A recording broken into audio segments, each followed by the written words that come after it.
Agradezco muchísimo que esta mañana nos acompañe en el estudio de CIPSE Noticias más temprano la directora de INUGEI, Yaneli Vega, quien nos platicará sobre las actividades por el Día Internacional contra el Abuso, Maltrato hacia la Vejez. Bienvenida, muchas gracias por permitirnos este tiempo. Muchísimas gracias a ustedes por esta oportunidad tan importante, porque sin lugar a duda en la alianza con los medios de comunicación para la difusión de lo que implica la prevención del abuso y maltrato a la vejez es fundamental. Este tema sin duda alguna es un problema, y hay que decirlo con todas sus letras, porque verdaderamente si nos va bien, vamos a llegar a esa etapa de la vida.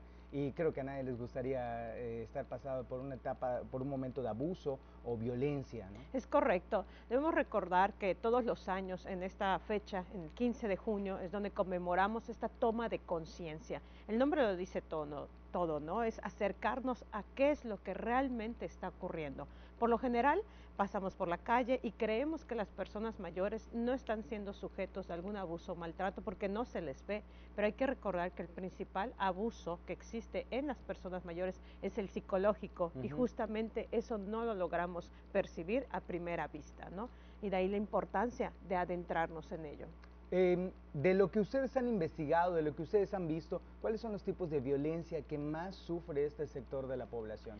Existen entre todos los tipos de violencia que conocemos, el físico, el psicológico, por supuesto, el económico, ¿no? Pero definitivamente, como comentamos en su momento, el principal va orientado hacia los aspectos psicológicos, un tanto hacia el punto con respecto al tema del edadismo, ¿no? El desarrollo del edadismo, que es la discriminación, los prejuicios y los estereotipos por razón de edad. Esto es interesante porque el edadismo puede darse en jóvenes, ¿no? Porque tú eres muy chiquito, no sabes mucho, no puedes aportar nada, o en mayores, porque tú ya eres demasiado grande, no vas a aportar nada, ya hiciste lo que tenías que hacer. Entonces el edadismo se da en ambos grupos de edades y en esta ocasión estamos considerándolo en personas mayores, ¿no?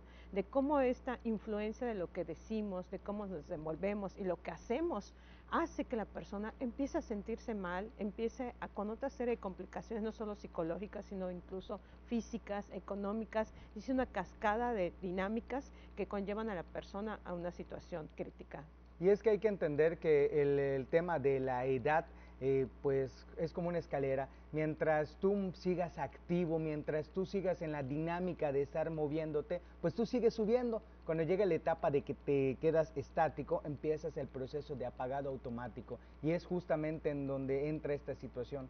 Bueno, es interesante analizar, ¿no?, las diferentes teorías sociales en relación al envejecimiento. Dentro de una de ellas, la que tú mencionas, es la teoría de la actividad, en la que mientras la persona se encuentre en movimiento, hay que recordar que el cuerpo está hecho para hacer movimiento, pues vamos a tener cierto parámetro importante para el envejecimiento saludable. Siempre he dicho que el envejecimiento saludable no es una receta, o sea, que tengamos que seguir, sino es allá una serie de ingredientes, ¿no?, de menús que uno decide cómo va a llevar su envejecer. Pero en esas decisiones está también la influencia de los de nuestro alrededor, de nivel macro nuestra familia y de nivel micro la sociedad.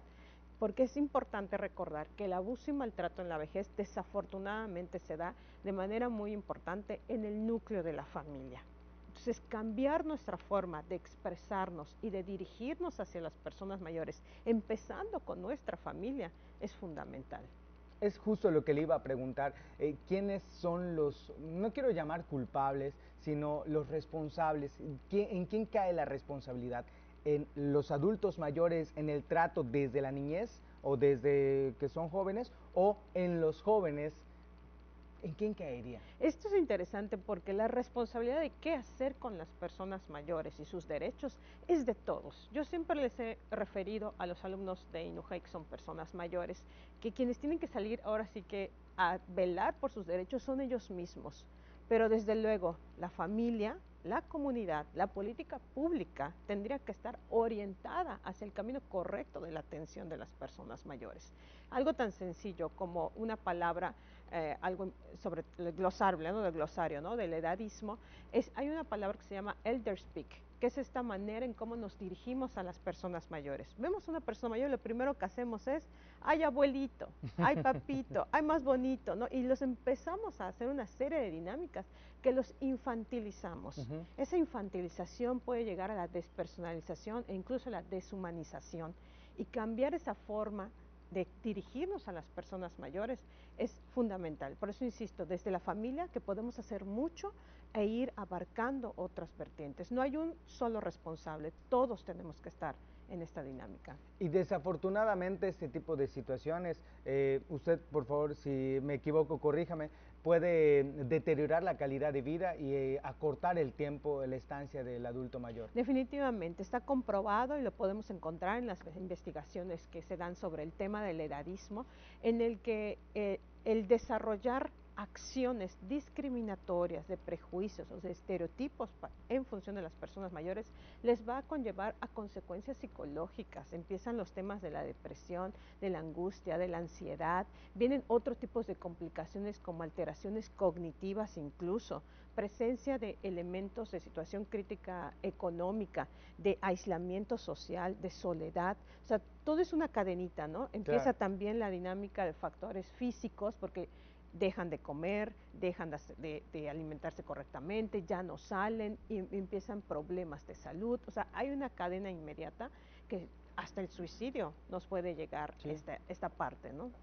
Como institución, ¿ustedes tendrán tal vez un parámetro, un dato, una estimación de cuántos adultos mayores han vivido o viven una situación de violencia de este tipo? Definitivamente, en el informe que te estaba yo comentando en su momento, podemos encontrar que el mundo, el 50%, 1 de cada 2 somos edadistas o hemos sido edadistas, ¿no? O sea, es decir, hemos cometido la discriminación en función de edad.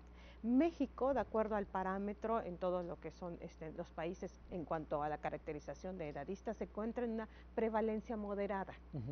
Y bueno, específicamente a nivel local, no tenemos estadísticas de cómo esta información se da, pero es una realidad de que en el día a día, te vuelvo a repetir, con el hecho de abuelito, con el hecho de, ay mira, se cayó ese señor y me río de él, o sea, eso es lo que debemos de ir evitando, porque tú lo decías al inicio, todos estamos en este proceso, todos somos seres envejecientes, hoy, independientemente de la edad que tengamos, y por lo tanto, el reconocimiento a los derechos de las personas mayores no solo es para cuando yo vaya a tener 60 o 70 o 80, sino es para el hoy en el que me estoy convirtiendo en esa persona mayor, ¿no?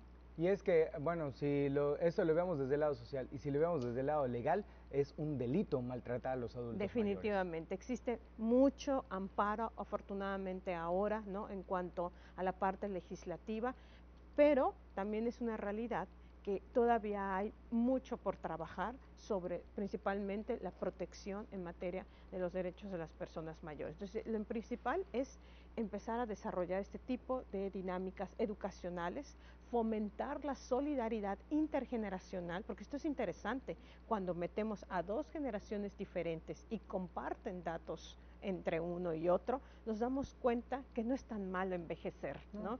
Y nos damos cuenta que, bueno, los jóvenes resulta que tampoco son tan malos ellos. Entonces se hace el match, ¿no? El match en el que podemos estar todos en una sociedad conviviendo en la famosa sociedad para todas las edades. Pues sin duda un tema muy interesante que esperemos replique entre la sociedad y que lo aplique. Le agradezco mucho su presencia y que nos haya acompañado. Muchísimas gracias a ustedes. Muchísimas gracias. ¿Qué les parece si nos vamos del otro lado del estudio? Mi compañero Alex les tiene más información.